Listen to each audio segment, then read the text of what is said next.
안녕하세요. 조함께 성도 여러분 만나서 반갑습니다. 조함께 교회 이기양 목사입니다. 오늘도 하나님께서 우리에게 주실 은혜를 간절히 소망하며 주님과 함께 말씀과 함께 매일 주와 함께 시작하도록 하겠습니다. 우리 오늘 읽어볼 말씀은요. 말라기 4장 5절에서 6절 말씀입니다. 말라기 4장 5절에서 6절 말씀. 보라, 여호와의 크고 두려운 날이 이르기 전에 내가 선지자 엘리야를 너에게 보내리니 그가 아버지의 마음을 자녀에게로 돌이키게 하고 자녀들의 마음을 그들의 아버지에게로 돌이키게 하리라. 돌이키지 아니하면 두렵건대 내가 와서 저주로 그 땅을 칠까 하노라 하시니라. 아멘. 우리의 기도 제목이 빨리 이루어질 때가 있고요. 또 더디 이루어질 때가 있죠. 빨리 이루어질 때면 하나님의 즉각적인 응답하심, 그것을 찬양하고 입술로 영광을 돌립니다. 하지만 더디 이루어질 때 우리들의 모습은 어떤가요? 저 또한 더디 기도 제목이 이루어질 때면 힘겨워하고 괴로워합니다. 때로는 하나님에 대한 의심도 있고 또 포기하고 싶어질 때도 많습니다.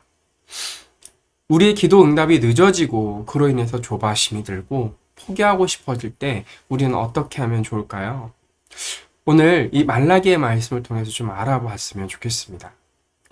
말라기에 나오는 이스라엘 백성의 마음은 포기하고 싶은 마음뿐입니다. 왜냐하면 1차 포로 귀환 이후에 이스라엘 백성은 가장 먼저 성전을 세우기 시작했습니다. 물론 학개서에 보면 자신의 집을 먼저 만들고 지었던 사람들도 있지만 다행히 성전은 잘 완성되었습니다. 이스라엘 백성들은 성전만 완성되면 당장이라도 메시아가 임재하고 메시아의 왕국이 다시 세워져 다윗 시대처럼 영광스러운 국가로 만들어질 것이라고 생각했습니다. 그러나 성전이 완성된 이후에도 좀처럼 이스라엘은 회복되지 않고 있었던 것이죠. 그런 시간이 조금 진행이 되자 다시 이스라엘 백성들은요, 모든 것을 포기하고 싶어지고 자신의 삶이 느슨해지기 시작합니다. 이방 여인들과 통혼하고 예배를 조금씩 느슨하게 드립니다. 그러면서 2차 포로 귀환을 다시 맞이하게 되는 거죠. 2차 포로 귀환 후 에스라는 이스라엘 백성들에게 말씀으로 선포하고 신앙의 회복이 일어나야 된다라는 것을 강력하게 이야기하죠. 그리고 다시금 이스라엘 백성들은 신앙의 회복이 일어나서 하나님 앞에로 되돌아옵니다. 그러나 다시 시간이 흐릅니다. 이제 3차 포로 귀환이 시작된 후 느헤미야가 돌아와서 성벽을 세울 어간까지 이스라엘의 상황은요, 바뀌지 않습니다. 1차 포로 귀환 후 3차 포로 귀환까지 약 100년의 시간이 흘러갑니다.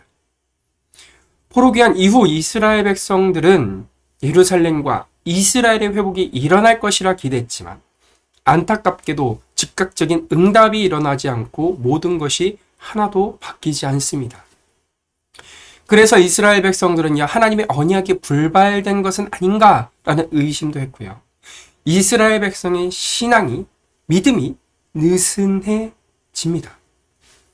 그리고 실망과 낙심, 영적 패배감에 사로잡혀 살아가던 시점이 바로 말라기가 쓰여진 시간입니다. 하지만 한 가지 분명한 것은 하나님께서 자신의 백성을 사랑하신다라는 사실, 이것이 바로 말라기 가운데 나타나 있다라는 것이죠. 말라기 1장 4절에서 5절 말씀 읽어보도록 하겠습니다. 에돔은 말하기를 우리가 무너뜨림을 당하였으나 황폐한 곳을 다시 쌓으리라 하거니와 나 만군의 여호와는 이르노라. 그들은 쌓을지라도 나는 헐리라. 사람들이 그들을 일컬어 악한 지역이라 할 것이요 여호와의 영원한 진노를 받은 백성이라 할 것이며 너희는 눈으로 보고 이르기를 여호와께서는 이스라엘 지역 밖에서도 크시다 하리라. 아멘. 에돔 지역은요, 남유다와 함께 바벨론에 의해서 멸망당한 나라입니다.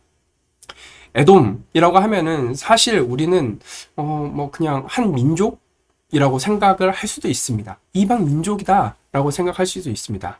하지만 조금 더 마음에 와닿게 설명을 해드리자면 영화 인디아나 존스의 최후의 성전이 배경인 페트라, 그 페트라 지역에 살던 사람들이 바로 에돔 족속들입니다. 지금 폐허로 남아있죠. 하지만 예루살렘은 나라가 회복되어서 그곳에 사람들이 살고 있습니다. 바로 하나님께서 이스라엘 백성들을 특별히 사랑하신다는 증거가 오늘날 우리 눈으로 볼 수 있는 것이죠. 더불어 함께 고난을 받아도 성도와 다른 사람들의 고난은 그 성격이 다르다라는 것을 우리는 좀 인지해야 될 것 같습니다. 성도의 고난은 연단이고 훈련입니다. 하지만 세상 사람들에게 고난은 심판이고 멸망이 될 수 있습니다.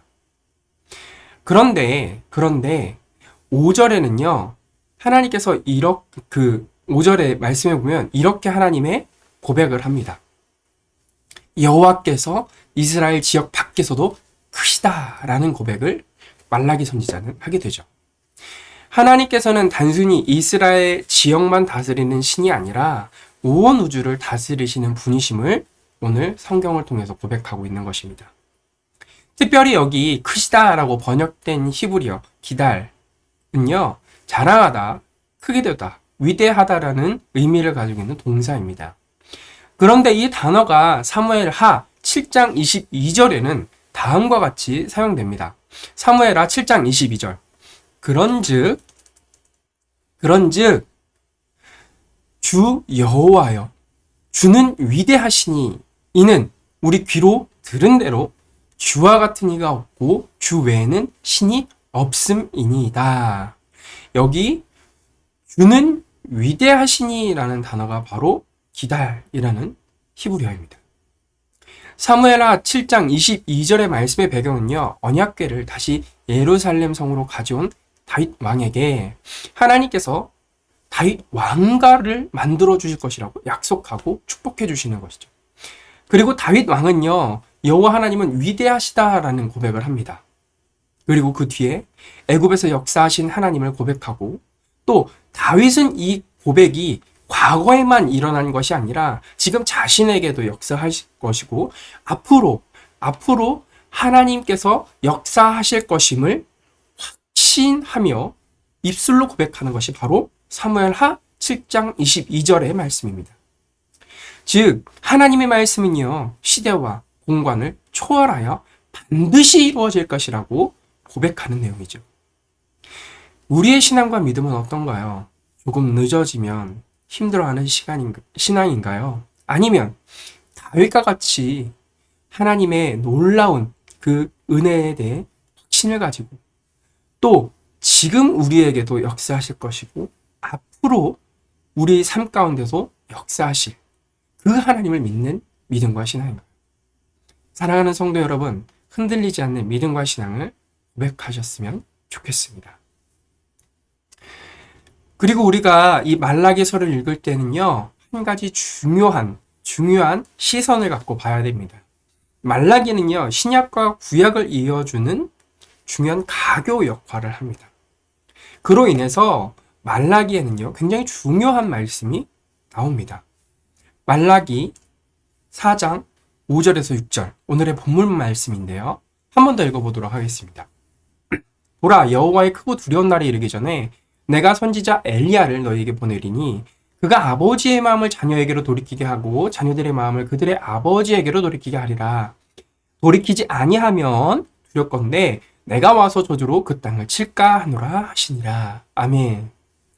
여기에 등장하는 엘리야는요, 크고 두려운 날, 즉 심판의 날이 이르기 전에 자녀들의 마음을 그들의 아버지에게로 돌이키게 하는 사람입니다. 즉 이스라엘 백성들을 하나님에게로 돌이키게 하는 사람인 거죠. 즉 말라기에서 말하는 이 엘리야는 우리가 알고 있는 세례 요한입니다. 세례 요한은요, 이스라엘 백성들에게 회개의 세례를 주면서 하나님 아버지께 나아올 것을 강력히 선포합니다. 그리고 거기서 끝나는 것이 아니라 예수님께 나아갈 길을 열어주는 사람이 바로 이 세례 요한인 것이죠. 누가복음에는요, 세례 요한을 다음과 같이 이야기하고 있습니다. 누가복음 1장 17절입니다. 그가 또 엘리야의 심령과 능력으로 주 앞에 먼저 와서 아버지의 마음을 자식에게 거스르는 자의 의인의 슬기에 돌아오게 하고 주를 위하여 세운 백성을 준비하리라. 이렇게 세례 요한은 회개의 세례를 베풀며 주님 오실 길을 예비합니다. 이렇게 말라기는요, 예수님의 오심으로 말미암아 일어날 회복을 이야기해주고 있습니다. 그리고 이것을 어떻게 해요? 꼭 이루어질 것이라는 그 사실을 믿고 기다리라 라고 이야기하고 있는 것이죠. 그리고 우리는요, 예수 그리스도로 말미암은 회복의 시대를 살아가고 있습니다. 그러면 우리의 믿음은 어디 위에 서 있어야 될까요? 바로 흔들리지 않는 믿음이죠. 하나님의 말씀은 반드시 이루어진다라는 그 믿음 가운데 서 있어야 한다라는 것입니다. 사랑하는 성도 여러분, 우리 하나님은 위대하신 분이십니다. 이걸 입술로 고백하셨으면 좋겠습니다. 하나님의 말씀이 반드시 이루어질 것을 확실히 믿으시길 소망합니다. 그리고 그 믿음을 가지고 하나님에 대해 오해하고 말씀을 왜곡되게 바라보는 사람들에게 예수님을 전하고 만나게 해주는 이 시대를 살아가는 엘리야의 심정을 가진 자로서 오늘 하루 살아가시길 간절히 기도합니다. 그럼 우리 함께 기도하도록 하겠습니다. 하나님 아버지 감사합니다. 하나님, 우리에게 은혜를 주시고 우리를 붙잡아 주옵소서. 끊임없이 하나님의 말씀을 이루어질 것을 믿으며 우리의 삶 가운데 역사하신 그 하나님 앞에 찬양과 영광 올려드릴 수 있도록 주님, 우리를 붙잡아 주옵소서.